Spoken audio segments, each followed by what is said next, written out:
शरण लगा वो श्रेष्ठता नहीं दिया।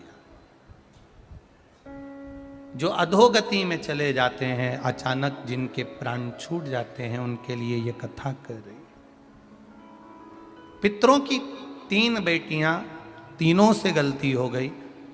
आप शिव मंदिर में जाएं, कोई गलती ना हो, जल चढ़ाएं, मना नहीं, छींटा ना लगे, धीरे धीरे चढ़ाइए। और एक बात अच्छे से ध्यान में रखिएगा, शिव मंदिर से जब भी वापिस आए, जल चढ़ाकर अपना फर्ज पूरा अदा कर कर। फर्ज से मतलब जब शिव मंदिर से वापिस आए, जो पत्ती, बेलपत्री, फूल शिव जी पे चढ़े थे वो नीचे शिवलिंग पे से नीचे गिर गए हों।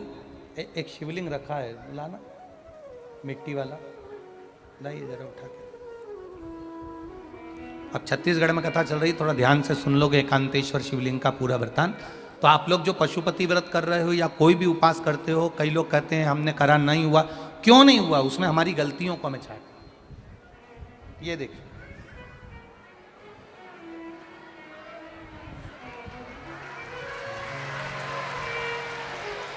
अब जैसे ये शिवलिंग रखा है, आपने जल चढ़ाया, अब जल आप यहां से चढ़ा रहे हो तो धीरे धीरे धीरे धीरे चढ़ाएं, जिससे छींटे बाहर ना, यहां तक छींटे रहे ना, जलाधारी तक चलेगा, बाहर ना गिरे। और एक बात का स्मरण रहे, यदि बेलपत्री, फूल, पत्ती जल चढ़ाने के बाद ये सब अगर नीचे गिर जाए, जलाधारी पर गिर गया या नीचे उतर गया, तुम्हारा पूरा जल चढ़ जाए, तुम्हारे पास में चंदन नहीं है, अबीर नहीं है, गुलाल नहीं है, कुछ भी नहीं हो, तो भी अपने हाथ की 3 उंगलियों से रेखा 3 खींचकर और फिर जो माला आदिकादिक भगवान की रखी थी, उसी से भगवान का वापिस पूरा श्रृंगार कर कर फिर वापिस आइए, भगवान को पूर्ण श्रृंगार।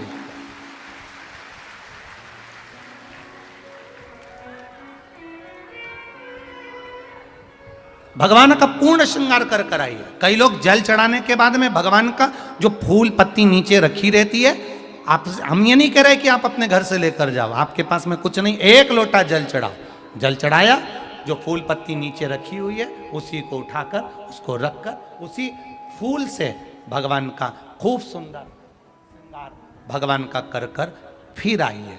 क्यों? शिव का जब हम श्रृंगार कर कर आते हैं, माता पार्वती जी ने देव अधिदेव महादेव का श्रृंगार किया है, आप लोगों के स्मरण में होगा। राम जी ने माता जानकी का श्रृंगार किया है। रामचरित सुनिए कथा, रामायण सुनिए, आप लोगों ने रामायण सुनी होगी, तो उसमें माता बैठी हैं शिला के ऊपर और भगवान राम उनका श्रृंगार कर रहे हैं। एक कौवा आता है, वो चोंच मार कर जाता है, ये सारा वृत्तांत आप लोगों ने श्रवण किया है। तो राम जी माता सीता का श्रृंगार करते हैं, भगवान कृष्ण राधा जी का श्रृंगार करते हैं। केवल एक देव अधिदेव महादेव की कथा ऐसी है जिसमें पार्वती जी शिव जी का श्रृंगार करती है। शिव का श्रृंगार किस लिए? क्यों?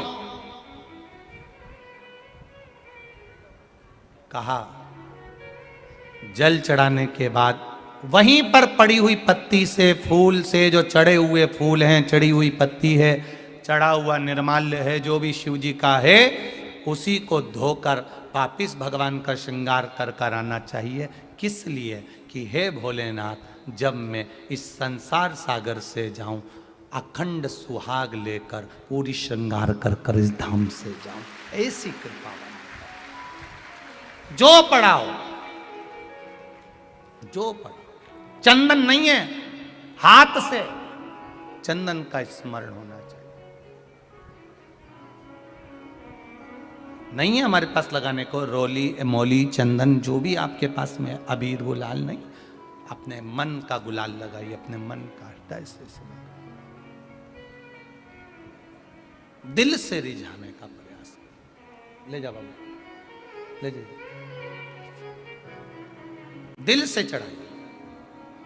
और जब भाव से, दिल से आप आनंद के साथ देवाधिदेव महादेव का आप पूजन करो, उसमें गलती ना हो, गलती।